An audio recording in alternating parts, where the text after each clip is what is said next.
ये दोस्तों शुरू करते हैं एक्सरसाइज 1.5 से question number 4। Represent 9.3 under root on the number line. 9.3 under root को आपको नंबर लाइन के ऊपर रिप्रेजेंट करना है। तो इसके लिए सबसे पहले आपको एक नंबर लाइन बनानी होगी। सिंपली पहले एक आप लाइन बनाएंगे जितनी आपको क्वेश्चन में दी हुई है। यहाँ दिया हुआ है 9.3। तो पहले आप 9.3 की एक मेज़र करके लाइन बनाएंगे। यहाँ से यहाँ तक ये हो गया आपका 9.3। इसके बाद इसमें एक यूनिट और एक्स्ट्रा बनानी है आपको, 1 यूनिट यहाँ तक।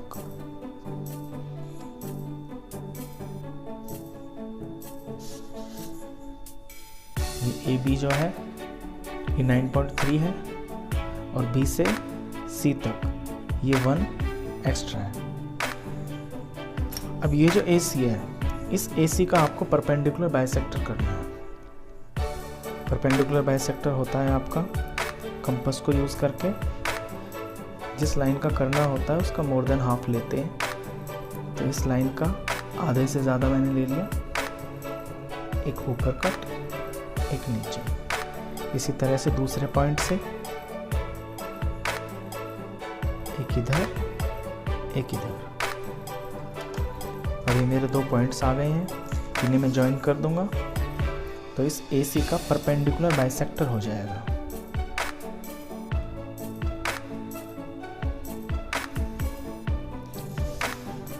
मान लीजिए मैं इसका नाम D दे देता हूँ या O रख देता हूँ। इसके बाद AO और OC ये इक्वल पार्ट्स हो गए हैं। तो O पे अपना कंपास रख के और OA को रेडियस मान के मुझे ऊपर एक सेमी सर्कल बनाना है। ये सेमी सर्कल बन गया। इसके बाद अपने पॉइंट B पे मुझे एक परपेंडिकुलर बनाना है। परपेंडिकुलर बनता है आपका 90 डिग्री से, तो सीधा यहाँ पे आपको एक 90 डिग्री का एंगल बनाना है B पॉइंट पे। 90 का एंगल इस तरह बनता है।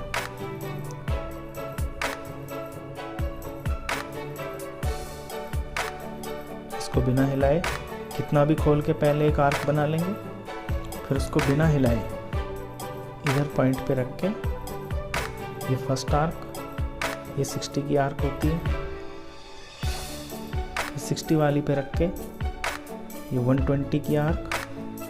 120 वाली आर्क को थोड़ा सा आप बड़ा कर देना।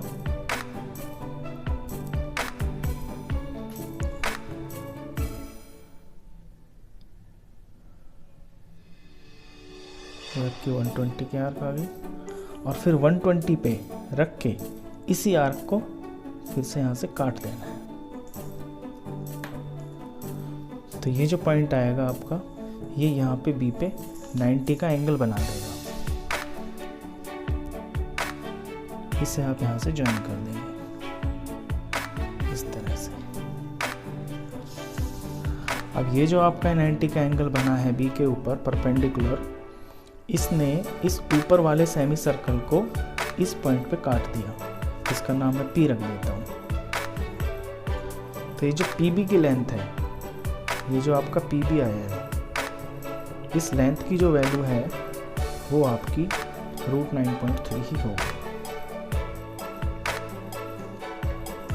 अब इसे मैं नंबर लाइन को थोड़ा सा आगे बढ़ा लेता हूँ। B से लेके C तक मेरा एक यूनिट था, मैंने मान लिया B पे 0, C पे 1। तो नंबर लाइन को इसको मैं थोड़ा एक्सटेंड कर लेता हूँ।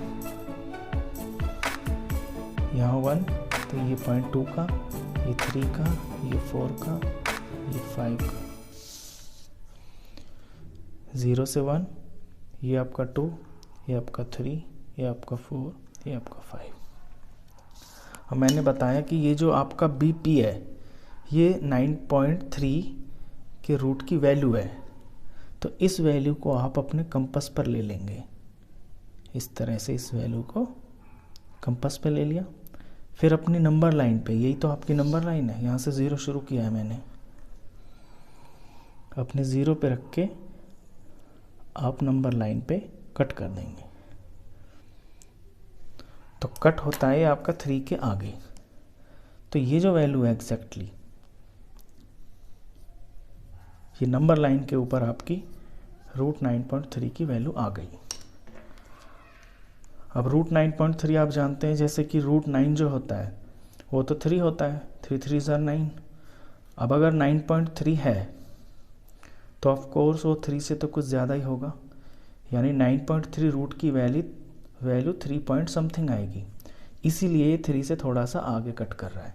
तो ये एग्जैक्ट वैल्यू है आपकी 9.3 के रूट की। इसके बाद क्वेश्चन करते हैं दोस्तों 5th।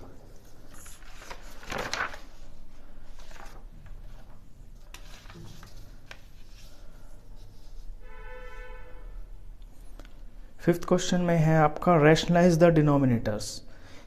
यहाँ पे कुछ पॉइंट्स दिए हुए हैं आपको क्वेश्चंस में, इनके जो डिनोमिनेटर्स हैं इनको आपको रैशनलाइज करना है। रैशनलाइज का मतलब होता है कि उसको बिल्कुल साफ नंबर बना देना, एक तरह से होल नंबर, कुछ रूट वूट वगैरह उसमें नहीं होना चाहिए।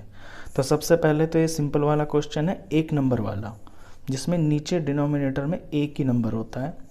तो इसे करने का तरीका ये है कि जो भी नीचे लिखा हुआ है रूट में उसी से ऊपर नीचे आप मल्टीप्लाई कर देंगे ऐसे।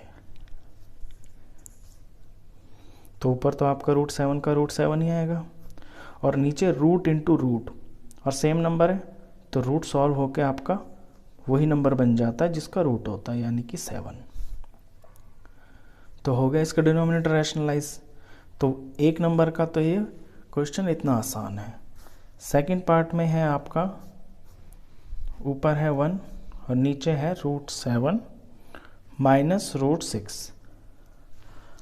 अब 2 नंबर के सवाल में क्या करते हैं, पहले तो इसे रीराइट करेंगे अगले स्टेप के लिए, और जो आपका नीचे लिखा हुआ है एग्जैक्टली इसी को लिख देंगे, लेकिन इसका साइन चेंज कर देंगे। तो ये दोनों तरफ √7 माइनस √6, और नीचे भी √7, सॉरी माइनस है ना, तो साइन चेंज करके प्लस √6। ऊपर मल्टीप्लाई करेंगे 1 से तो √7 प्लस √6 ही आएगा, और नीचे a माइनस बी और a प्लस बी की आइडेंटिटी बन जाती है। और इसका पर्पस भी यही है, इसको जो साइन चेंज करके हम लिखते हैं इसका यही पर्पस है कि ताकि हमारा नीचे a प्लस बी और a माइनस बी की आइडेंटिटी बन जाए, और वो आइडेंटिटी होती है a² माइनस b²। तो यहाँ √7 का स्क्वायर करेंगे माइनस √6 का स्क्वायर करेंगे। नेक्स्ट स्टेप में एज इट इज रहेगा न्यूमरेटर, और नीचे √7 का स्क्वायर आपका 7 हो जाएगा, और √6 का स्क्वायर ये 6 हो जाएगा। नेक्स्ट स्टेप में ऊपर एज इट इज √7 प्लस √6, और 7 में से 6 माइनस हुआ, ये आपका आ गया नंबर 1। तो हो गया इसका डिनोमिनेटर रैशनलाइज। तो जिसमें डिनोमिनेटर में 2 टर्म्स होती हैं उसे इस तरह से करना है। इसका थर्ड पार्ट है वो भी इसी तरह का है।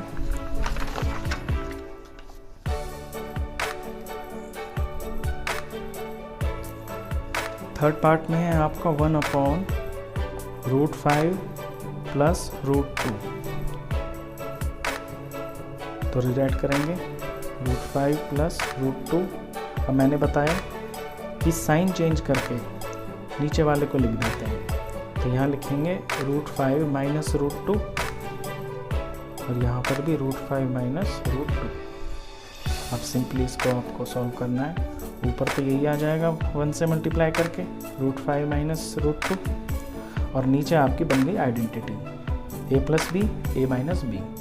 आइडेंटिटी होती है a का स्क्वायर, यहाँ ये आपका √5 है, माइनस b का स्क्वायर, b यहाँ पे आपका √2 है।